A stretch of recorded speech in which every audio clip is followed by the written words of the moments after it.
Hey there! Today is day 31 of the Draw the Circle Prayer Challenge, and it has gotten really, really good. Tonight's conversation, it was called Spell It Out, and it talked about how oftentimes when God asks us the questions, what do we want? What is it that we need from Him? Our answers can be extremely vague. There are also times when we are asked what we need God to do in our lives when the answer can appear obvious.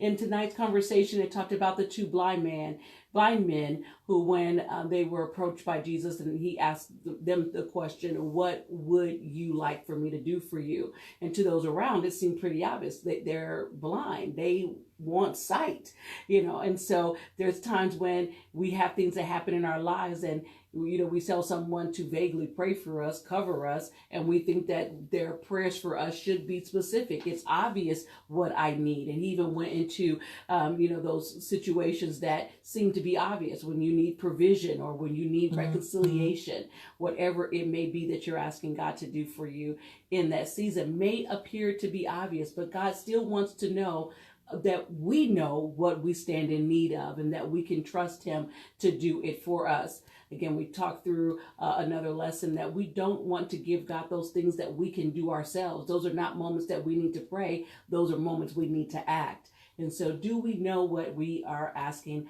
of God? He also asks about our Jericho. Do you know what your Jericho is in your life?